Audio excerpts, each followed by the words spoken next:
9 de diciembre ya del 2020, estamos prontos a acabar, prácticamente nos faltan 9 días.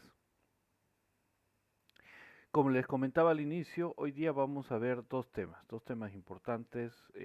Vamos a hacer una introducción a lo que es Internet, a lo que ustedes van a ver en diferentes materias que les va a ir tocando. Eh, somos estudiantes de electrónica, redes, sistemas, y vamos a tocar el elemento que vamos a ver ahora desde diferentes ámbitos. Todos, de alguna manera, hemos accesado a Internet. Pero, ¿cuáles son los orígenes de Internet? ¿Cómo es que nace el Internet? ¿Cuál fue su inicio? ¿Cómo fue que empezó? Para empezar, ¿qué es Internet? Internet podemos verlo como una red de redes. O sea, Internet es una red global que permite unir todas las redes que quieran o que deban de alguna manera interconectarse. Por ejemplo, nosotros cuando contratamos el servicio de cotas, Viva, Tigo, Entel, tal vez Access, por ahí, ¿qué hacemos? En nuestra casa podemos formar una red privada que estará compuesta por ejemplo, nuestro equipo, por nuestra computadora, por nuestro celular, tal vez el celular de algún familiar o el de varios familiares, entonces tendremos dos, tres, cuatro, cinco dispositivos, dependiendo de cuántos elementos hay en la familia, cuántas personas estamos, o si, por ejemplo, estamos viviendo en un edificio donde somos varias personas, hay también una red privada donde todos accesan a esa red y luego se conectan a Internet. Entonces tenemos una red interna, una red privada, una red de la familia, de ese edificio, de ese hogar posiblemente, y después tenemos la salida a Internet. Y el Internet es la unión de todas esas redes interconectadas. Por lo tanto, nosotros como usuarios, como individuos, podemos tener nuestro servidor web, podemos tener nuestro servidor de archivos, podemos tener lo que nosotros querramos añadir a esa gran infraestructura que es el Internet. Por lo tanto, Internet como tal es eso, es la unión de muchas redes interconectadas para formar una sola. La historia de Internet se remonta al desarrollo de las redes de comunicación, o sea, la idea de comunicarse. Y esta idea nació, o sea, Internet al principio lo tiene en el Departamento de Defensa de Estados Unidos, el famoso ARPANET. Se creó en 1969, empezaron las ideas de comunicación antes, y en este año es donde pudieron tener los principios de funcionamiento. Entonces, el desarrollo de las redes, como vemos, es terrible, ¿no? Ahorita el desarrollo de Internet realmente es increíble. ¿Quién no tiene acceso? Estamos hablando inclusive ahora de un proceso donde el que no tiene acceso a Internet es un nuevo tipo de analfabetismo, el analfabetismo digital. Estamos viendo que muchas empresas como Facebook, tenemos al famoso Elon Musk con su famoso proyecto Starlink, que lo que pretende es unir o dar la posibilidad a todo lugar, todo rincón del planeta de poderse conectar a Internet. Hay muchos pros, muchos contras en los cuales están con este proyecto, pero no deja de ser un proyecto muy ambicioso, poder interconectar a todas las personas del planeta a través de Internet. Y es más, ir más allá. Actualmente les sale más barato, más óptimo, más útil a la NASA comunicarse, perdón, comunicarse con sus dispositivos que están en Marte a través de conexión a Internet. O sea que ya no estamos hablando de un Internet que pertenece a la Tierra, sino un Internet que va más allá. Y bien, dentro de la historia de Internet, fíjense, acá tenemos, aunque Wikipedia no es buena referencia, pero tiene buena información de tal modo. Nace el proyecto, los primeros artículos de 1961, pero los principios reales hablan de 1958, donde la compañía Bell crea el primer módem que permitía transmitir datos binarios sobre una línea telefónica simple. Entonces, Internet nació primero con el aprovechamiento de las líneas telefónicas, que era lo que estaba en ese entonces en su boom. Todo el mundo quería ponerse una línea telefónica, todo el mundo quería trabajar sobre ello, y así fue como nació. Tal vez ya ninguno de ustedes ha podido conocer la conexión a Internet de, por ejemplo, el año 1998, cuando teníamos los primeros pininos en Bolivia y teníamos los famosos modem de 28K, kbits por segundo. Era una belleza, uno mientras estaba conectado nadie podía usar el teléfono, prácticamente uno tenía que pararse junto al teléfono para que nadie se lo tocara y poder así descargar una página completa. Y todavía la página era texto completo, tenía muy pocas imágenes porque las imágenes eran demasiado pesadas para poderlas descargar. Entonces, bien, en 1958 nace la idea de interconectar equipos a través de lo que era la línea telefónica. Las investigaciones se iniciaron hasta 1962, que coincide con este 1961, de los primeros artículos de la conmutación de paquetes. Pero, ¿qué es conmutación de paquetes? Vamos a empezar a ver algunos conceptos. Y es un grupo de información que consta de partes de datos propiamente dichos y la información de control. Entonces la conmutación de paquetes era esa división de lo que nosotros queríamos enviar, toda esa información en pequeños paquetitos de datos que podíamos identificarlos, rotularlos y poderlos enviar de un lado a otro. En ese entonces, algo fácil de ver era el empaquetado de datos a través de lo que eran los disquetes. No sé si alguna vez ustedes han podido trabajar con un disquete.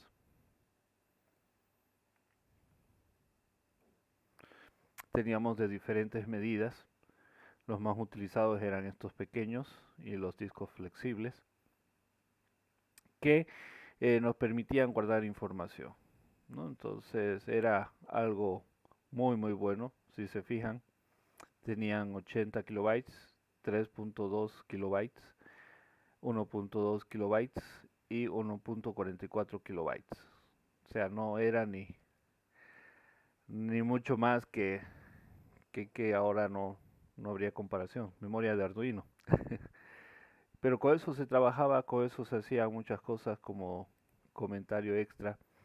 Nosotros traficábamos tareas de matemáticas, de física en estos disquetes y lo vendíamos con todo completo, el disquete con la tarea, porque uno no podía pasarlo, había el peligro de virus, de que se dañe o que muchas cosas, así que uno lo vendía con la tarea completa dentro del disquete. Y hacía uno su negocio, teníamos las disqueteras para poder leer los discos. Estas tenía un sonido tremendo, empezaban a hacer unos ruidos raros y después recién leía la información. Entonces uno agarraba y normalmente por ejemplo el DOS, la edición 6.22 de DOS, utilizaba 6 disquetes. Entonces hablábamos de un empaquetado. Se dividía los datos y para poderlo instalarse tenía la rotulación, una información ordenada. Ahora nosotros lo podemos hacer con los archivos zip. Por ejemplo, si tengo un archivo lo suficientemente grande, tengo por ejemplo esta carpeta que pesa, a ver, vamos a ver si ya 391 megas y quiero dividirlo, entonces yo puedo hacer una conversión, voy a utilizar el 7zip para que me dé más opciones. Entonces le puedo decir, por ejemplo, acá tengo el tamaño de la palabra, puedo cambiar, esto sería la unidad mínima que vamos a manejar, puedo utilizar 8. El diccionario de qué tamaño, le voy a decir que me lo haga de 8 megas. Tengo los números de hilos hacia el CPU para poder hacer el procesamiento, cuanto más rápido será. Cuánta memoria puedo usar para comprimir, para descomprimir, o sea, tengo varias opciones. Y le voy a decir que me lo haga en volúmenes de 100 megas. Empiezo a hacer la conversión y aquí me empieza a empaquetar con esas características. Entonces me va a hacer la parte 1, la parte 2, la parte 3, la parte 4, dependiendo de la necesidad, para poder tener y distribuirlo en eh, discos que tengan esas características, o para enviarlo por internet. Por ejemplo, si queremos enviarlo por internet, deberíamos haber hecho paquetes de 10 megas, que es el máximo permitido para añadir a un correo electrónico. Aunque ahora ya tenemos las unidades virtuales que nos suplen todo eso. Ahí está un primer paquete, el 7Z001, que tiene exactamente 100 megas. Ahora está creando el 7Z002, que va a tener también 100 megas. Y así hasta llegar a cumplir el tamaño. Y eso es lo que se hacía. Y esa idea fue la que, ese principio fue el que nos permite, es el que nos permite enviar información a través de Internet. Bien, ¿qué más tenemos en el tema de Internet? Fijémonos un poco en la historia hasta el año 2001.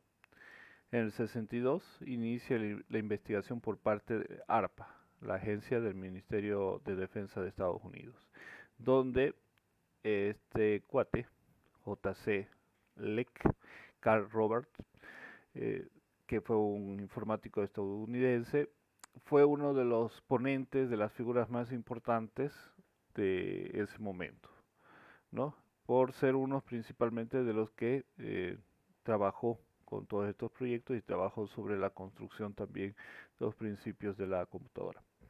67 tenemos la primera conferencia, en el 69 tenemos la primera conexiones de computadoras entre 4 universidades y aquí es donde se empieza a trabajar, empieza a surgir nuevas necesidades. Dice, muy bien, estamos conectados, tenemos lo que es una computadora conectada a otra, ahora queremos compartir información. ¿Cómo lo hacemos? En el 71, 23 computadoras son conectadas en ARPANET y se envía el primer correo electrónico, en el año 71. 72, nacimiento del Internet Networking Group, o la organización mundial encargada de administrar Internet. 73, tenemos a Reino Unido y Noruega que se unen. Luego del 79 tenemos los foros de discusión, donde se empieza a ver la parte académica del Internet. Y en el 81 recién hace la definición propiamente de TCP/IP y palabra Internet. Y de ahí el mundo cambia. Empezamos a ver lo que es el protocolo TCP/IP, el que nos rige. Y vamos a hablar del actual, IP versión 4, que es el protocolo actual, donde tenemos 32 bits de direccionamiento. Y aquí nosotros vamos a ver un detalle, que ahora todos en nuestras máquinas y en nuestros teléfonos tenemos la capacidad de 2 versiones de este protocolo. La primera versión es la IPv4, que es la que más utilizamos, inclusive aquí mi red privada está con IPv4, lo normal es que trabajemos con direcciones IPv4, pero tenemos ya todo listo y también la configuración hecha para poder tener una dirección IPv6, una dirección pública única que ahora no podemos tener. Tenemos una dirección pública que nos llega al módem y de ahí direcciones IP privadas. Por ejemplo, si yo le digo quiero saber mi dirección IP,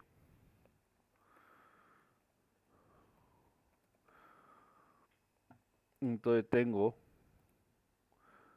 varios programas que me permiten ver y me van a mostrar mi IP pública, la que me está otorgando cotas en este momento, 190, 186, 126, 185. Esta es mi dirección IP pública en este momento, ¿ya? Pero para poder entrar a mi máquina, precisamente, tengo que combinar esa IP pública más mi IP privada. Si no, no voy a poder hacerlo. Bien, no puede ingresar, ya, perfecto. Entonces, fíjense, aquí está el distribuidor, aquí está el país. Puedo hacer una geolocalización de mi IP. Todas estas herramientas están disponibles. Pueden hacerlo con cualquier servidor que se tenga. Tocando el tema que estábamos debatiendo el otro día, Así fue como se demostró de que los datos se cambiaron de servidor en las elecciones. En- Entonces ahí está, tengo la geolocalización, me da exactamente el punto en el mapa, longitud y latitud, con una precisión aproximadamente de 30 metros de diferencia. Por lo tanto, podemos ver exactamente dónde está. Yo puedo averiguar también datos de los servidores al hacer, por ejemplo, un ping a Google y me dice, oh, usted está haciendo un ping que está comunicándose con el servidor 172.217.192.94. Entonces, esta es su IP pública del servidor de Google en español. Y esta transformación que hemos tenido de una dirección que nosotros podemos manejar, recordar con el nombre de google.es, entra a un servidor de nombres de dominio que traduce esa dirección que nosotros podemos memorizar a una dirección numérica. Y para poder navegar, esto se convierte en números binarios. Por eso, al inicio, cuando aprendimos a hacer las transformaciones binarias, les di también una dirección IP y hablábamos del punto. Muchos lo tomamos como millones o miles de millones, pero en realidad son puntos. Aquí cada punto es un grupo de 8 bits para manejar una dirección IP. Yo puedo averiguar, por ejemplo, dónde está ese servidor de Google, agarrando su IP, haciendo la búsqueda y decirle, quiero saber dónde está ubicado, dónde está centrado esta conexión. Va a agarrar y me va a decir, está ahí en Estados Unidos, está en tales lugares y su ubicación exacta es esta. Pertenece a Google, al distribuidor también al ISP de Google, y por lo tanto tengo toda la información que necesito de ese servidor. Yo puedo ver todos los equipos que hago. ¿Qué hemos dicho que es Internet? Es una red de redes. Entonces, yo puedo decirle, quiero ver cómo es que llego hasta Google. Me voy directo, voy haciendo saltos y la respuesta es por saltos. Voy saltando de red en red, de las que están interconectadas a Internet, de las que están configuradas, las que tienen su router, su configuración pública, que son parte de la estructura, y me va dando todos los saltos. Por ejemplo, de mi máquina tengo que saltar a mi router, que está conectado a mi modem, que es este de acá, de cotas. Ese modem se va a conectar a cotas, al servidor de nombres de cotas, para hacer la traducción. 258.160.227 de cotas.com.bo. Después él se va a conectar a alguno de sus salidas, a alguno de los equipos. Fíjense, acá tenemos otro equipo de cotas. Y de ahí ya va a salir a una red pública y va a ir buscando cuál es mi mejor alternativa para llegar. Yo voy a irme a ver esta dirección IP. Y ahí voy a tener los datos. A ver. No me está queriendo revisar. Esto debe tener cierta protección.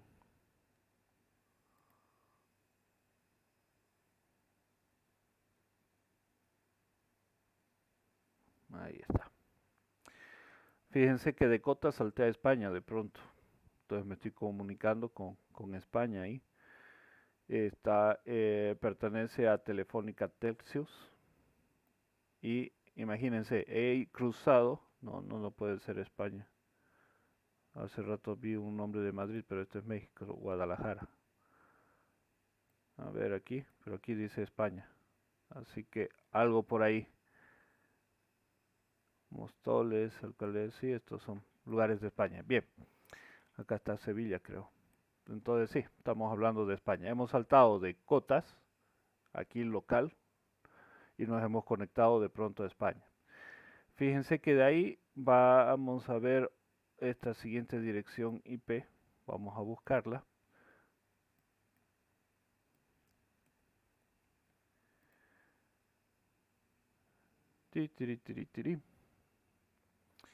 Y esta dirección IP pertenece a España también, al saltado localmente, Telefónica Telxius.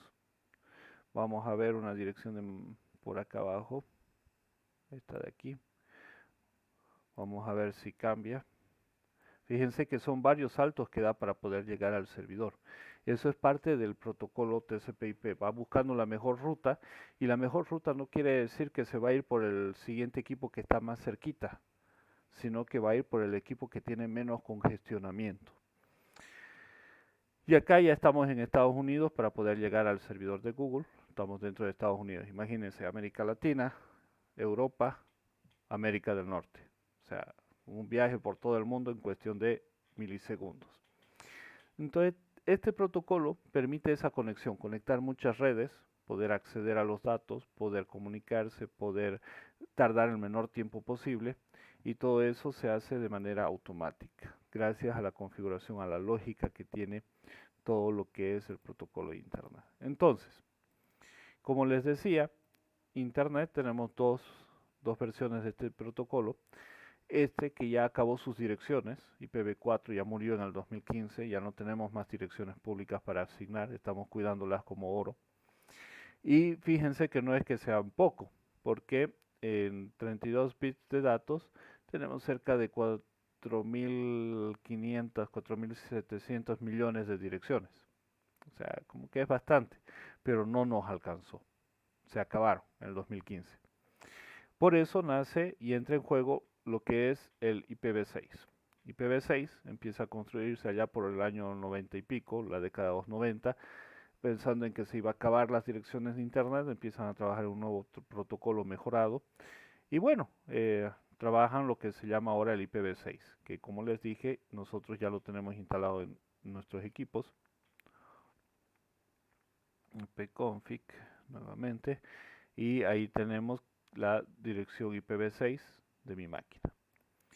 IPv6 tiene aproximadamente la pequeña cantidad de 340 sextillones de direcciones. Es decir, que más o menos llegamos a unos 670.000 billones de direcciones por cada milímetro cuadrado de la superficie de la Tierra, lo cual es bastante. Y eso nos lleva a pensar en el Internet de las cosas. ¿Qué es el Internet de las cosas? El Internet de las cosas es todo, un concepto de que todas las cosas deben estar conectadas a Internet. eh, la conexión digital de todo. Tengo una chamarra y va a estar conectada a Internet. Tengo mis lentes que van a estar conectados a Internet. Tengo mi reloj que va a estar conectado a Internet. Eso ya existe. Ya existen las chamarras, ya existen las gafas de Google, ya existe una serie de dispositivos que se mantienen conectados permanentemente a Internet. Entonces ahora voy a poder, por ejemplo, conectar mi marcapaso a Internet y así mi médico va a poder recibir información en tiempo real de cómo está trabajando mi corazón.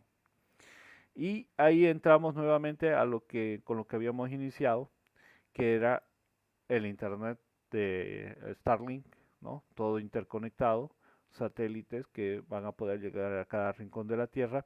Y aquí entramos a un concepto que está en polémica, las famosas redes 5G, que son una herramienta para podernos mantener conectados y que permite ese principio de funcionamiento del Internet de las cosas, ¿no?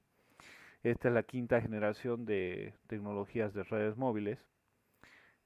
Teníamos el GPRS, teníamos las 2G, la modificación a 2.5, la 3G, la 4G, la LTE y ahora tenemos la 5G. Se caracteriza por trabajar en diferentes frecuencias. Son frecuencias bajas y de baja energía también, las cuales tardan mucho en afectar al organismo. Es verdad, todo cuerpo, todo organismo que está fundamentado, basado en el ciclo del agua, basado en contenido de agua, como nosotros, llega a acumular la energía de microondas, la energía de radiofrecuencia, pero tarda mucho tiempo para poder llegar a hacer algún daño, ¿no? Entonces se ve siempre eso, aunque sí puedo decirles a ciencia cierta de que de alguna manera cuanto más próximos estamos a los equipos, más nos puede llegar a afectar en algunos aspectos. Por ejemplo, tuvimos un caso ahí al frente de la universidad. Hay un edificio bastante grande, cuando se empezó a construir estaba todavía en obra bruta. No sé qué empresa, me parece que fue Entel, aprovechó de contratar o alquilar para poner unas antenas, ¿no? Hay unas antenas Yagi, para poder brindar servicio, porque era un edificio alto, así que les venía muy bien para hacer esta tarea.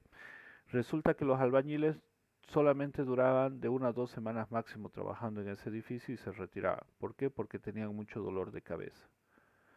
No presentaron otro tipo de síntomas, algunos tenían un poco de náuseas y aunque no logramos demostrar totalmente que fue por la antena que estaba, cuando se retiró la antena se acabaron los problemas. Entonces ahí tenemos una posibilidad, algo que podemos analizar para ver cómo incide en nuestro organismo. Últimamente se especula bastante sobre las redes 5G respecto a, sobre todo, el tema de lo que es el COVID, acusando de la aparición del COVID frente a esta tecnología. Pero para que estemos tranquilos en el tema de estas cosas que se dicen y se desdicen, China, China da una opinión sobre el origen del COVID. Vamos a ver las noticias de hoy día. Y acá está. Hace 20 horas, China lanzó una conferencia de prensa imponiendo una nueva versión del origen del COVID. Obviamente, alegando a otros países, ¿no? Echando la culpa a otros. Esta noticia es de Ecuador. A ver. Busca imponer una nueva narrativa sobre el origen de la pandemia que hasta el 8 de diciembre de 2020 ha matado a más de 1.54 millones de personas en todo el mundo. Según China, los países que realizaron exportaciones a Wuhan, entre los que está Ecuador, están involucrados en el brote. O sea, ahora es culpa de América Latina. Y bueno, ahí tienen otra versión que ahora contradice una postura oficial del gobierno chino respecto al inicio de la epidemia. Dicen que no fueron ellos y no el 5G. El origen real no lo vamos a saber. Que las tecnologías pueden llegar a afectar a los organismos con envase de agua, sí, puede afectar, pero por el momento no se ha demostrado ninguna relación de esta tecnología con todo lo sucedido. Bien, no sé si hasta ahí tienen alguna pregunta, algún comentario, algo que quieran.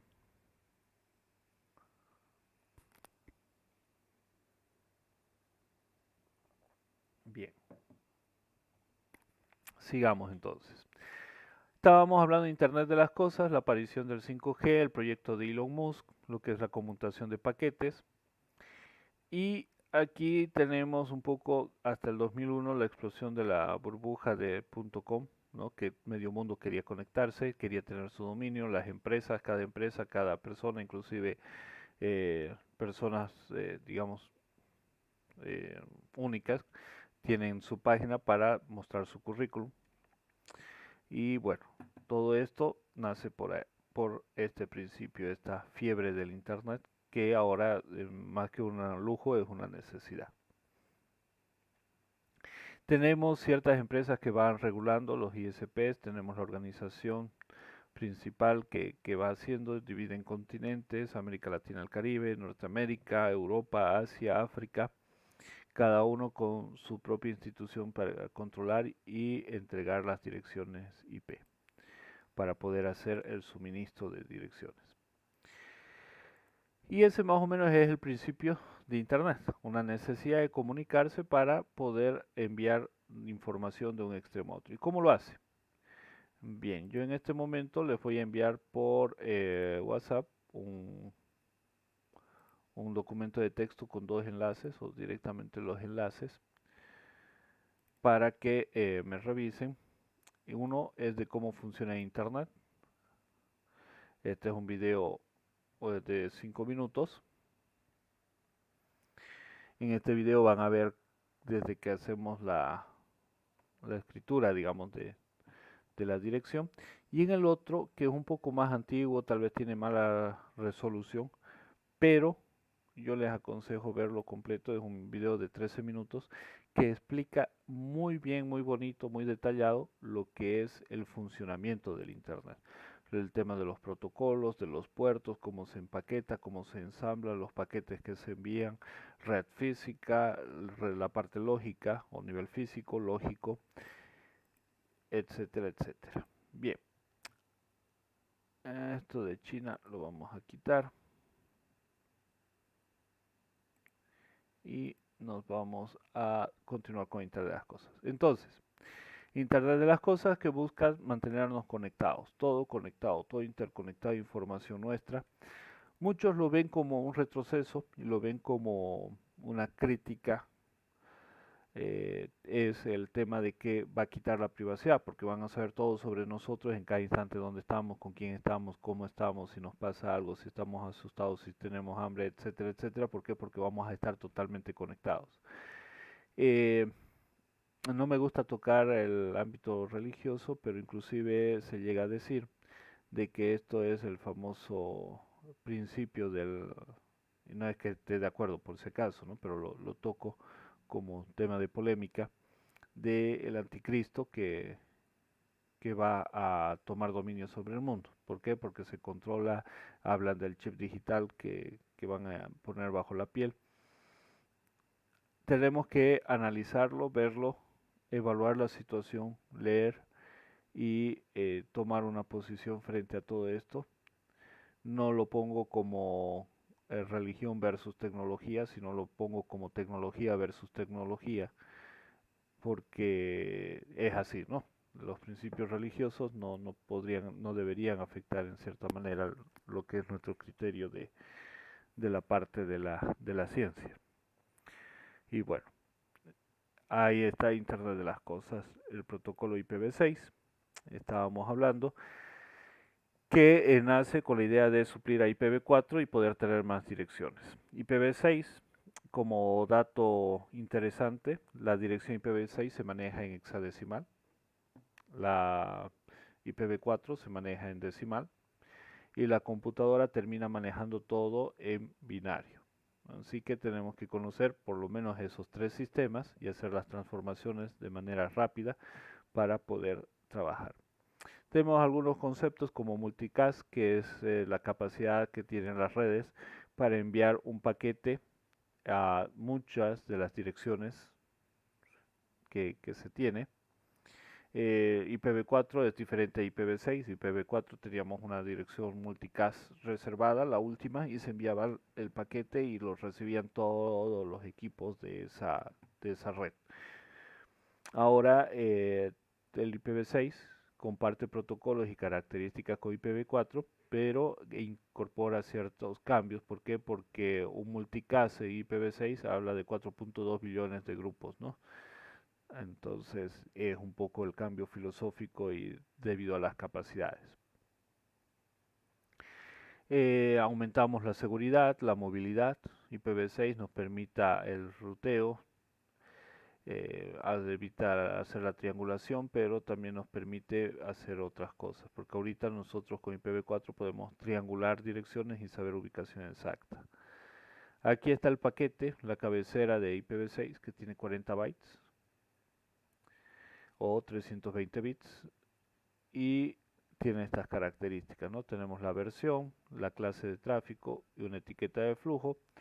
Acá tenemos una longitud de campo de datos, una cabecera siguiente, el límite de saltos, dirección de origen, dirección de destino. Y ahí está lo que son los elementos, ya estamos hablando de 128 bits, por eso es tan grande la cabecera. O sea, ahora hay que enviar más información y las redes deben soportar eso, en la infraestructura de red. Cuando hablamos de Internet, no podemos quitar lo que son las aplicaciones. Ahora nosotros tenemos ya muchas herramientas que son direccionadas propiamente al funcionamiento de Internet. Por ejemplo, tenemos lenguajes de programación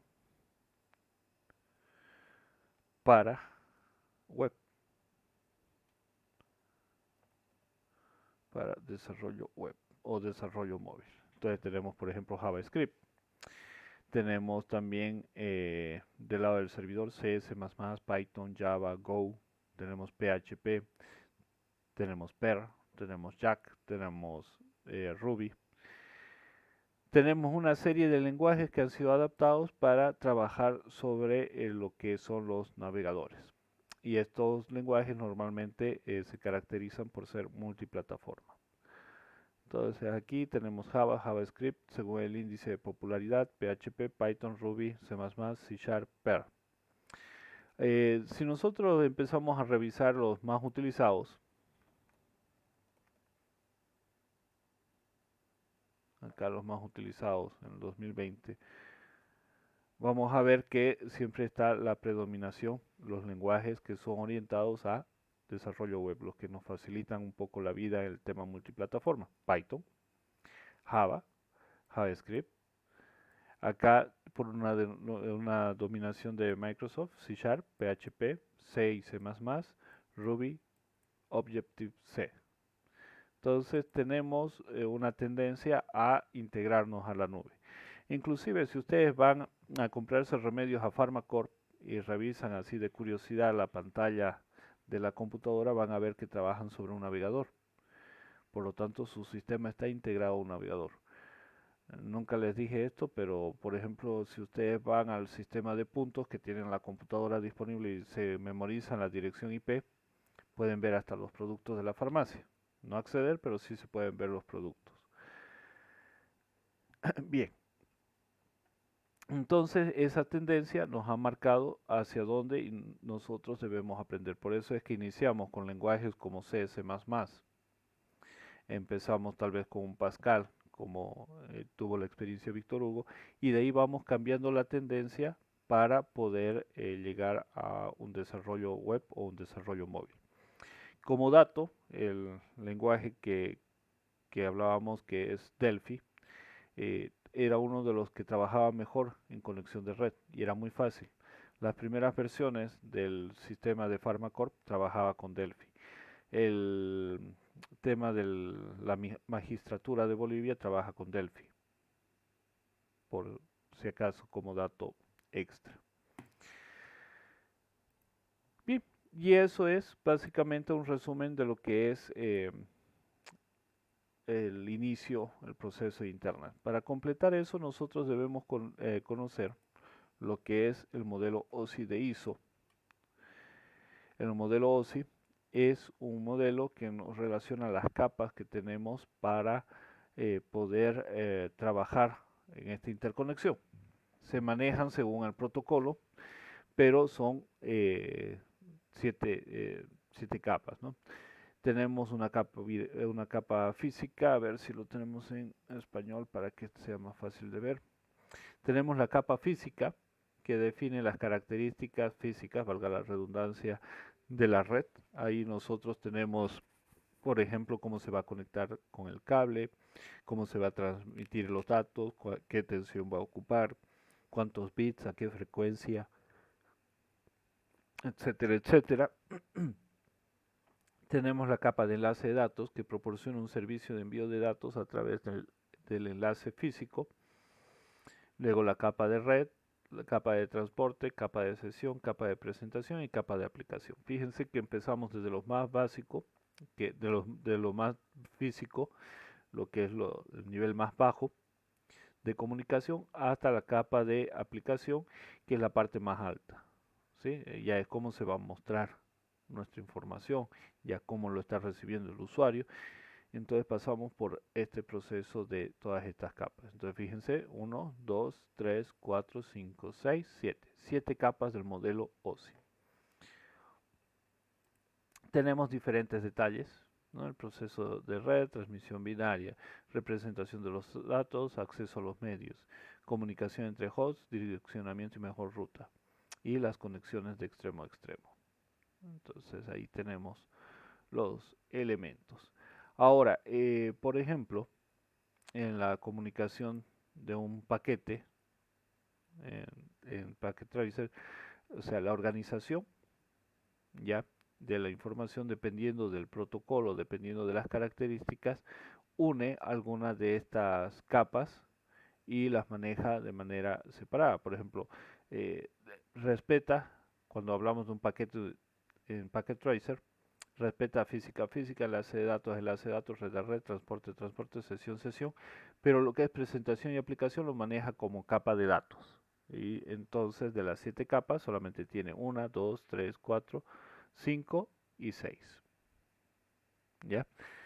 Entonces aquí hace una unión. Y así tenemos diferentes que van a comunicarse o van a ocupar diferentes elementos de las capas. Por ejemplo, enrutamiento básico manejamos de esta manera. La capa 1 y la capa 2 se unen en una sola capa que es enlace al medio. Aquí tenemos los bits y las tramas. La capa 3 se respeta, que es lo que es internet, los paquetes. La capa 4 se respeta, que es transporte, que son los segmentos de datos. Y la capa 5, 6 y 7 se utilizan como capa de aplicación. Por lo tanto, para trabajar con internet no utilizamos toda la lógica de las 7 capas divididas, sino utilizamos estos principios en 4 capas. Pero por debajo tenemos, sí, siempre las 7 capas del modelo OSI. Ahí en los videos que les pasé les voy a pedir que los revisen y está cómo se va dividiendo la información, cómo se la trabaja para poder llegar a cumplir con los objetivos y hacer todo lo que es para la comunicación. Tengo por el momento solo 11 respuestas para el cuestionario que les mandé, las preguntitas. La última persona que me registró una respuesta fue Ricardo Antonio Márquez. Tengo también de Eddie Álvaro, Cristian, Jaime Daniel Paz, Carlos Eduardo Ayala, Juan Carlos Saucedo, Alain Ricardo, Kevin, Raúl, Luis Fernando, Alan Jiménez, Carmelo, son los que me han dado respuesta en el cuestionario que les envié. Por favor, si alguien más falta, vaya trabajándolo. Es el cuestionario que les mandé por WhatsApp y que también les envié por el chat. Aquí tenemos 13 personas conectadas y solamente 11 respuestas. Entonces, por favor, vayan rellenando su formulario. Bien, ¿alguna pregunta, comentario que quieran tener hasta este punto?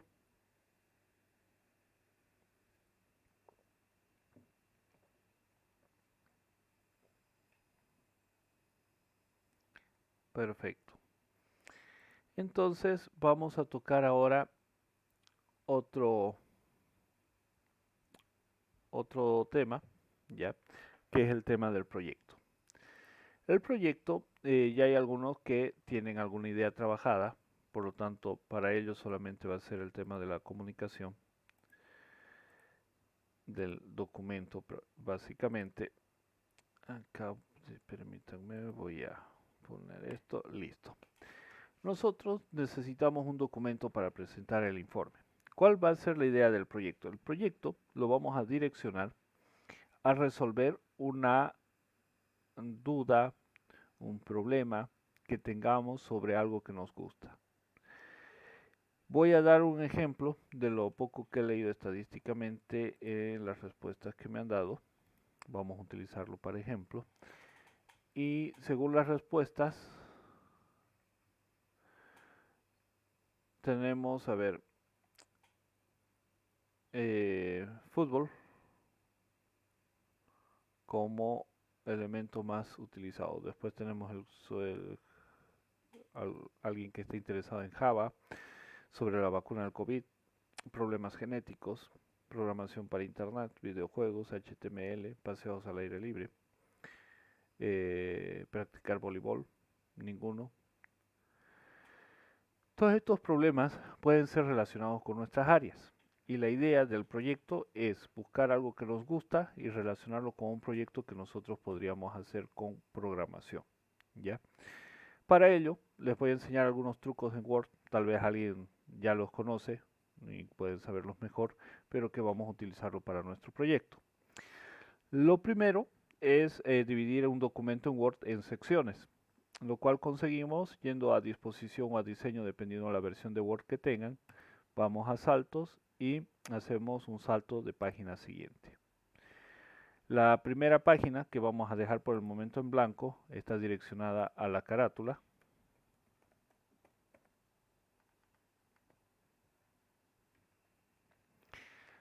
y acá vamos a volver a hacer un salto a página siguiente. Esta página, la última que hemos creado, ya la vamos a manejar para el contenido de nuestro documento, y esta penúltima va a estar dedicatoria e índices. Bien, esta sección de contenido no se va a relacionar con la otra sección. Entonces vamos a dar clic aquí, voy a poner un número de página. El número de página, según las normas APA, siempre lo ponemos al lado, en el lado inferior derecho o el lado superior derecho, dependiendo del estándar que estamos utilizando. Nosotros lo vamos a poner ahí, le vamos a decir que no se vincule con la anterior parte, porque son partes separadas. Vamos a inicio y le digo que esté al lado derecho. Luego lo selecciono este número, clic derecho, y me voy, por ejemplo, a editar campo. Aquí puedo seleccionar los tipos. En este caso nosotros vamos a mantener el formato arábico para esta etapa. Vuelvo a seleccionar, clic derecho, y me entro a formato del número de página. Y le voy a decir que no va a continuar desde la sección anterior, sino que va a iniciar. Entonces esta va a ser mi página 1 del contenido. Y en este caso, fíjense, ya no me sale nada en esta sección, dedicatoria e índices. Voy a editar y le voy a decir primero que no se vincule con la anterior. Voy a hacer de que se vaya al lado derecho. Pero esta sección específico, clic derecho, me voy a formato de número de página.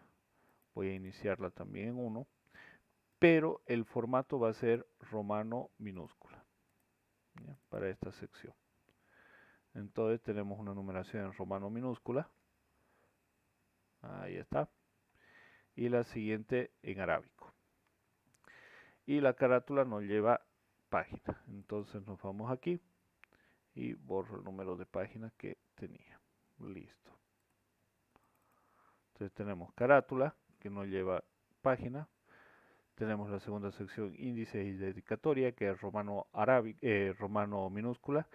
Y la tercera parte, que es el contenido, que es notación arábica. ¿Ya?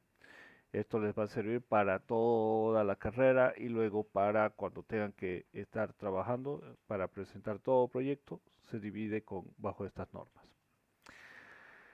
Bien, nosotros vamos a trabajar el contenido. Tenemos los capítulos y vamos aquí a título 1, clic derecho, modificar. Para poder trabajar dentro de las normas APA, nosotros primero debemos seleccionar el color negro. Podemos usar una Times New Roman. Número, vamos a mantener el número en 14. Y negrilla para lo que es títulos. Vamos a hacer una actualización automática. Vamos a ir al formato de párrafo. Y el interlineado lo vamos a mantener dentro de 1.5 líneas. El tema de la justificación o la alineación en el caso de títulos es siempre izquierdo. Entonces el capítulo va a estar con este tipo de capítulo. Listo. Y abajo vamos a poner el subcapítulo o un segundo nivel. Vamos a modificar lo mismo. Ya hemos elegido Type New Roman. Queda con Type New Roman. El tamaño se mantiene para todo lo que son títulos. El color se mantiene. Actualización se mantiene. Párrafo vamos y también lo ponemos en 1.5. También izquierda y aquí fíjense el nivel de esquema 2. Y tenemos ahí nivel 2.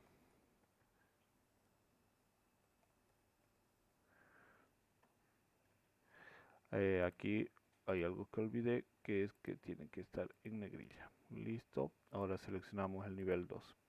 Podemos tener hasta un nivel 3, un nivel 4. No creo que utilicen más del nivel 2, pero de tal modo se podría.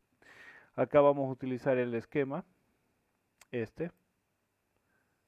El nivel 2 también va a estar dentro de ese mismo esquema. Y nosotros tenemos directamente la numeración. Ahora, en índice, si yo quiero hacer el índice de mi documento, voy a borrar esta parte. Se mantiene lo demás. Verificamos. Se mantiene. Entonces me voy a referencias, tabla de contenido y utilizo una automática. Y ahí está mi tabla de contenido ya generada automáticamente. Este va a ser el modelo de documento. Y este lo vamos a guardar directamente dentro de nuestra carpeta compartida.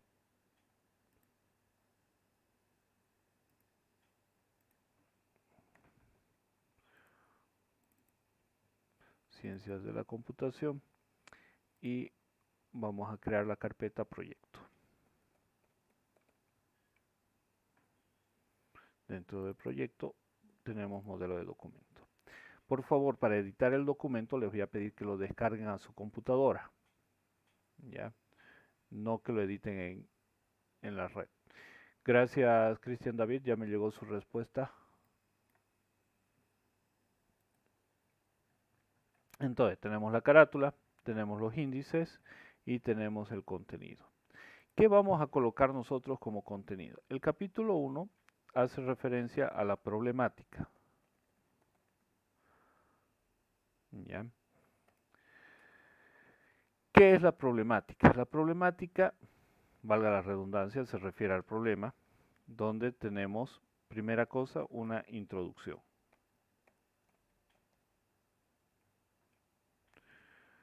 Perdón por el tema de los acentos. Luego tenemos, después de la introducción, tenemos la situación actual y la situación deseada. Estos dos son también de nivel 2. Vamos al esquema y bien. Aquí, dentro de Word, yo imagino que algunos ya tienen la experiencia en ese tema. Fíjense que la numeración no la continúa. Yo tendría que aquí hacer clic derecho, irme a continuar con la numeración y cada uno agarrar y pasar a los números, ¿sí? Para hacer el segundo esquema o el segundo nivel de esquema. Actualizar toda la tabla y tengo todo ya en orden. Perfecto. Ahora, introducción, situación actual, podemos tener un esquema y lo que nosotros no lo vamos a exigir el esquema, pero les voy a enseñar algunas herramientas para ello. Y por último, el alcance. Estos son los puntos del primer capítulo.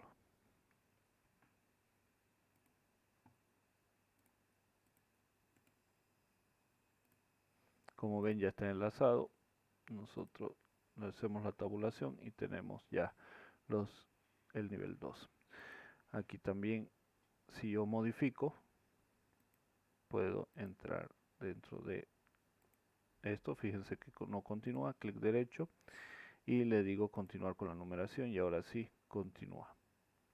Yo podría haberle dado desde aquí modificar formato, numeración y empezar a trabajarlo desde aquí.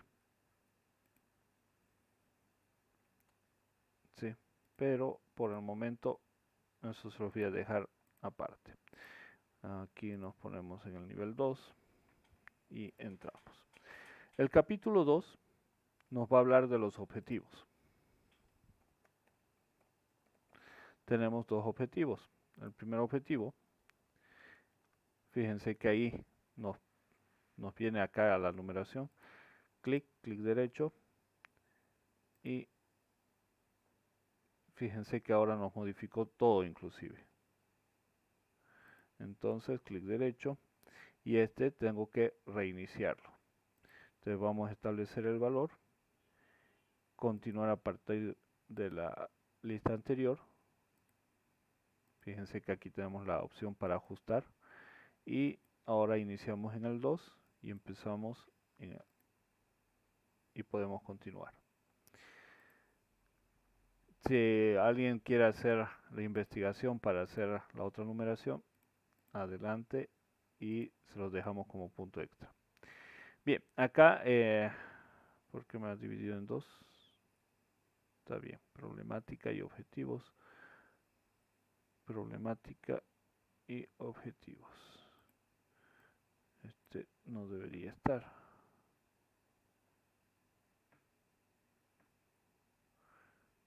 Ya. Y acá el contenido. Perfecto. Bueno, vamos a los objetivos. En los objetivos yo voy a tener el objetivo general. Voy a tener los objetivos específicos.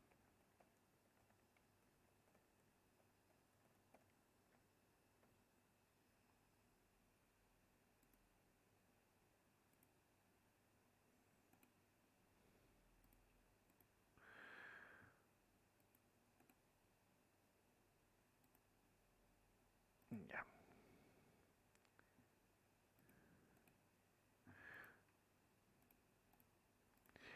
Luego vamos a tener lo que es la justificación. Dentro de la justificación vamos a tener justificación económica, justificación social y una justificación práctica.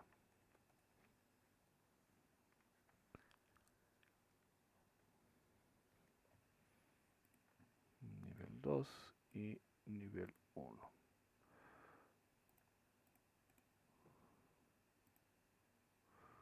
Listo. Ahora vamos a hacer unos cambios porque me lo ha modificado todo esto y les voy a enseñar nomás con todas las trampas. Vamos a numeración, le decimos que queremos numeración con niveles. Formato, numeración. Ahora sí, arábico. Listo. Aquí vamos a modificar. Vamos a formato, vamos a numeración y mantenemos arábico. Yo puedo hacer definiciones de nuevos formatos. Acá vamos a hacer título 2.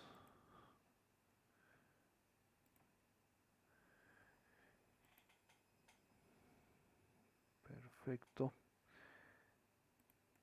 Clic derecho, continuar. Perfecto.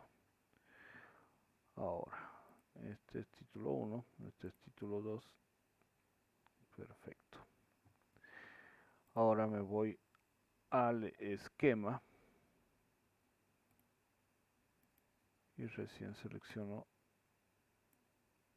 con varios niveles.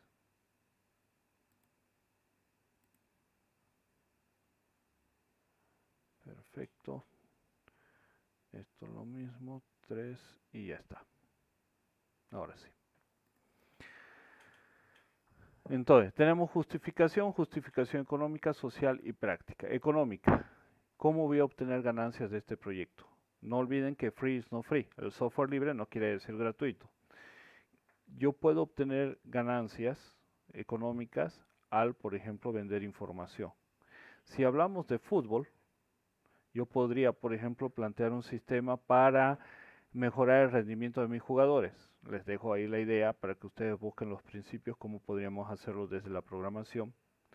Los de electrónica buscarán tal vez desde la parte de sensores. Los de redes podrán buscar tal vez comunicación. Y tengo información que puedo generar con esas herramientas y preparar un trabajo, ¿sí? Un proyecto. Beneficio social, ¿qué gana la sociedad? Y la práctica, ¿qué gano yo? ¿Qué aprendo? ¿Qué voy a tener de ganancia?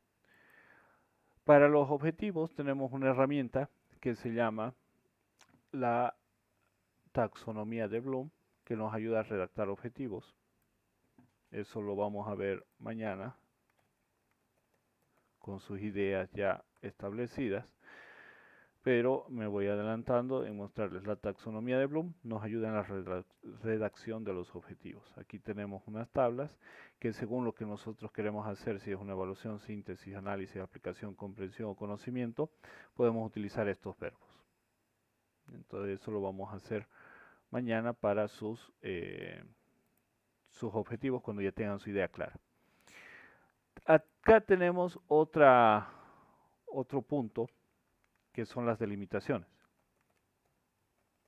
Nosotros por el momento vamos a utilizar la delimitación temporal, que es la de tiempo, lo que nosotros vamos a tardar. Luego vamos a poner un sustento teórico, un marco teórico, que son los conceptos que debemos tocar para poder resolver el problema. Luego vamos a tener un análisis y el diseño propuesto.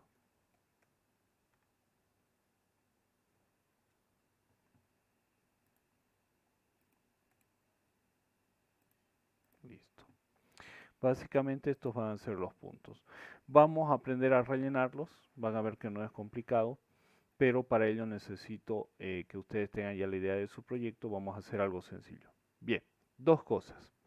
Primera, vamos a aprender a rellenar el documento para que ustedes tengan base para las siguientes materias.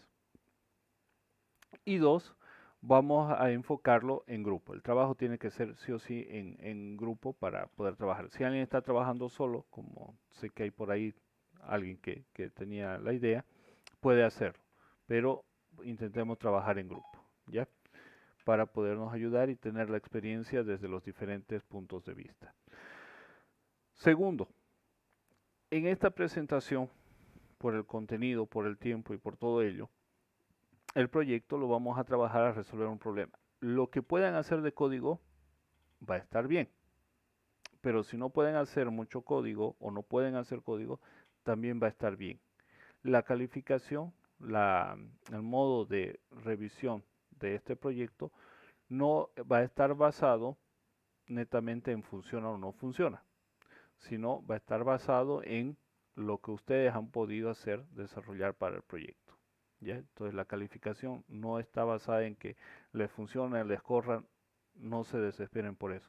Vamos a rellenar el documento conmigo, haciendo ejemplos para que ustedes avancen en los grupos y también vamos a avanzar en el proyecto. Ahora, por ejemplo, voy a hacer un ejemplo yo, para que vayan teniendo una idea. Me voy a basar en la idea de fútbol. Hay a quienes les gusta el fútbol. Perfecto. Yo veo que en la situación problemática, la situación actual, por ejemplo, existe una dependencia de los directores técnicos hacia sus ayudantes como para obtener estadísticas del rendimiento de sus jugadores. Por lo tanto, se depende de la observación de estos para tener la mayor cantidad de datos. Y estos a su vez dependen de a quién dedican más tiempo. Diga.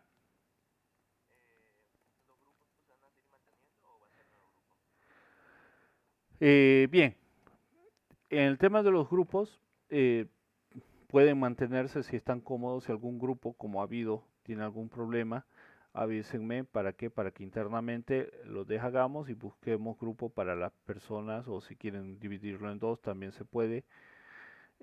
Si hay algún problema, lo dividimos. Si no hay ningún problema, se mantiene.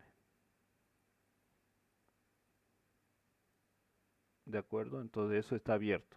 La idea de conformar grupos era para que ya se vayan conociendo si existieron algunos roces, hubo alguien que no trabajó y los demás no están tan de acuerdo, entonces vamos a agarrar a esa persona y la vamos a cambiar de grupo para que pueda integrarse con alguien más o si se han conformado bien, se han llevado bien, han estado trabajando, entonces no tenemos para qué cambiarlo los integrantes del grupo.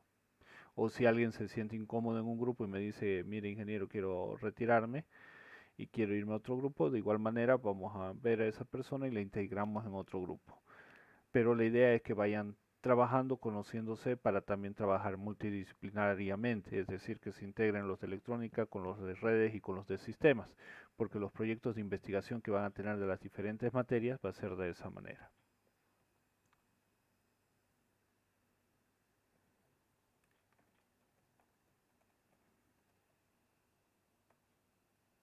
¿Ya? Así que eso está totalmente abierto. Bien, aprovecho para mostrarles aquí, para agregar un nuevo estilo, nosotros podemos trazar un nuevo estilo. Puedo basarlo, por ejemplo, nombre del estilo, normalito. Y acá tenemos la vista previa. Vamos a modificar, a normalito le vamos a decir que mantiene el mismo tipo de letra, pero el tamaño va a ser 12. El color vamos a obligar a que sea negro. Vamos a hacer la actualización automática y dentro del párrafo el interlineado también vamos a mantenerlo en 1.5 líneas. Vamos a decir que este estilo va a manejarse de manera justificada y ahí tenemos al normalito en el párrafo. Bien, entonces, fíjense la situación actual, una descripción sencilla, directa. Existe una dependencia de los directores técnicos hacia sus ayudantes para obtener estadísticas del rendimiento de sus jugadores. Por lo tanto, se depende de la observación de estos para tener la mayor cantidad de datos y estos a su vez depende a quién dedica más tiempo en el momento de un partido. Entonces, si está mirando más al mejor jugador, al delantero, va a obtener mejores estadísticas de ese delantero. ¿Cuál es la situación deseada? La situación deseada es disponer de una herramienta que ocupe la tecnología para resolver el problema de obtener estadísticas en los partidos de los diferentes jugadores. Coma.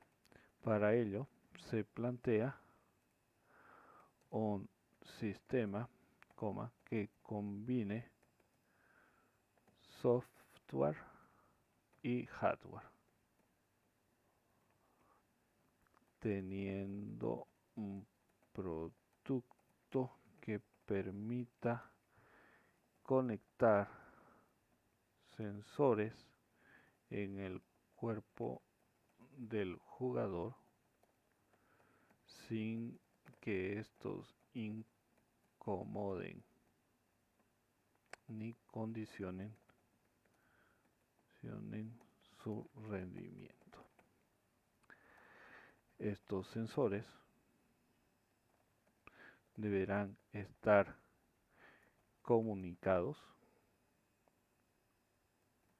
con una computadora o el celular del entrenador para mostrar las estadísticas en tiempo real. Para la construcción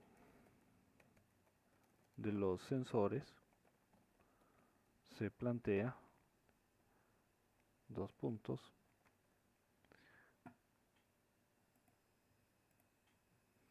Voy a hacer acá una numeración y digo monitoreo cardíaco, monitoreo de ácido láctico en los músculos y monitoreo de movimiento. Yo puedo instalar un GPS en ese jugador y ver cuánto se mueve. Listo. Entonces digo, como estudiantes que somos de redes, de electrónica y de sistemas, vamos a construir un dispositivo que pueda leer los estados del monitoreo cardíaco, el ácido láctico de los músculos para ver el desgaste y el movimiento a través de un GPS que se conecta a una computadora y me permita ver las estadísticas en tiempo real de cuánto desgaste ha tenido ese jugador y poderlo entregar al director técnico. El esquema todavía lo vamos a dejar, el alcance para ustedes, por ejemplo, va a ser. Por lo tanto, vamos a tener al final el desarrollo de la presente investigación. Al final de la presente se dispone de un documento con los detalles del diseño, características, equipos y requerimientos de software, hardware y elementos y principios de comunicación. Listo. Al final vamos a contar con un documento que tenga estos elementos. Entonces acabamos de, disculpen, generar la parte inicial de un documento con algo que aparentemente no tiene nada que ver con nosotros, con nuestras carreras, aquí es normalito, pero que sí tiene que ver porque lo estamos presentando, lo estamos entregando desde nuestras áreas. Estamos enganchando un tema que aparentemente no pertenece a la tecnología con la tecnología. Aparentemente no es un tema para sistemas, ni para redes, ni para electrónica, pero en realidad tiene redes, tiene sistemas y tiene electrónica. Esa es la idea del proyecto. Ahora, otro ejemplo, me dicen el tema de los colegios, por ejemplo, ¿no? Entonces, ¿cuál es la situación actual? Actualmente, debido a la pandemia, los colegios tienen necesidad de registrar sus notas, manejarlas de manera virtual, digitalizada y dar el acceso tanto a los profesores que puedan acceder desde su casa, a los padres de familia que puedan acceder desde su casa y también los estudiantes para tener un control de todo lo que está pasando internamente. ¿Cuál es la situación deseada? Disponer de una herramienta de tecnología que nos permita interconectarnos o interconectar a los profesores con el colegio y con los padres de familia para así mejorar el rendimiento de los estudiantes. ¿Cuál es el alcance? En este caso el alcance sería desarrollar un documento que contenga los requisitos fundamentales para el desarrollo del proyecto, teniendo principios, fundamentos y equipos necesarios para interconectar a los padres, maestros y colegio de, por ejemplo, la unidad educativa Santa Teresa. Estos puntos son los que ya vamos a ir trabajando en sus proyectos, pero yo necesito sus ideas. ¿Qué proyecto quieren realizar para ayudarles a hacer el documento? Insisto, no les voy a pedir tanto código al final, pero si me dicen, a ver, queremos hacer una aplicación para un colegio, ahora ya van a tener una herramienta más que es la página web con un poco de JavaScript. Entonces, por lo menos podrán entregarme el modelo de página para poder trabajar con lo que es su colegio. Y les voy a dar un pequeño ejemplo. Les voy a dar aquí un pequeño ejemplo. Por ejemplo, aquí les voy a abrir esta página, clic derecho, voy a abrir con mi bloc de notas y acá tengo un pequeño código. Este es código de JavaScript. JavaScript es un lenguaje de programación que se empotra en otro medio que le permite vivir y ese es el HTML. HTML es un lenguaje de etiquetado que también vamos a tocar mañana, el cual se caracteriza por, valga la redundancia, trabajar con etiquetas. Sus etiquetas guardan tres elementos fundamentales. Primero, esta etiqueta HTML que nos dice que es un documento HTML, luego el encabezado que está en estas etiquetas, head. Se abre y se cierra, se abre y se cierra toda etiqueta. Y luego tenemos el cuerpo del programa. ¿Ya? El cuerpo del programa es todo esto, lo que en este momento voy a borrar. Ese es el cuerpo del programa, que está definido por las etiquetas body, body y body. Dentro del cuerpo del programa nosotros podemos ahí hacer nuestra incorporación de lenguaje JavaScript. Es parte, se incorpora, se empotra dentro del código HTML. Y nosotros hemos visto un poco de Python. Fíjense que se parece mucho a Python y también tiene su parecido al lenguaje C. Les voy a poner las tabulaciones para que podamos verlo separado cada etiqueta.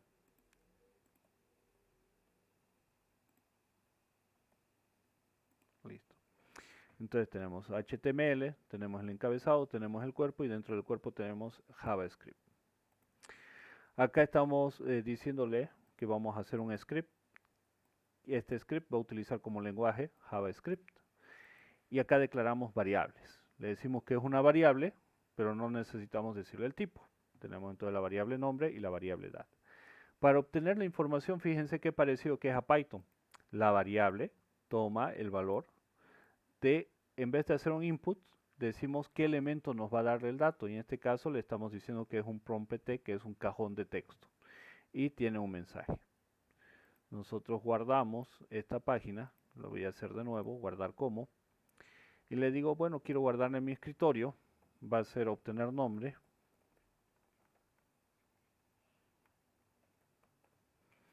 No va a ser un txt, le voy a decir que esta se va a guardar como HTML.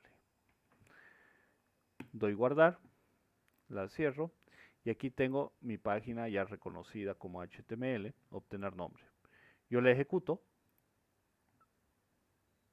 y fíjense que ya ese pequeño código que nosotros hemos hecho nos ha entregado algo. Tengo la página que me pide mi edad. A ver, voy a volver a hacer todo. ¿Cuál es su nombre? Carlos. ¿Cuál es su edad? 38. Hola Carlos, así que tienes 38 años. Acabamos de hacer un código para pedir datos hacia el usuario.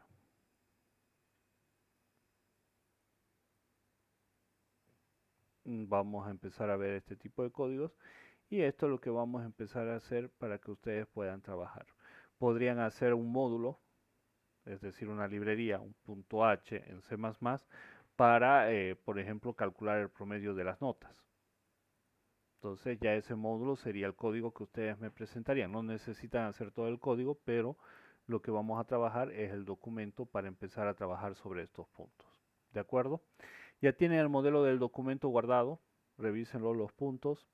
Trabajen en su idea. Ahorita aprovechen para reunirse. Tienen tiempo de sobra para que puedan reunirse en grupos y establezcan las ideas. Si tienen alguna duda, me escriben para que yo pueda en este momento irles ayudando, guiando para que puedan ir ensamblando sus proyectos.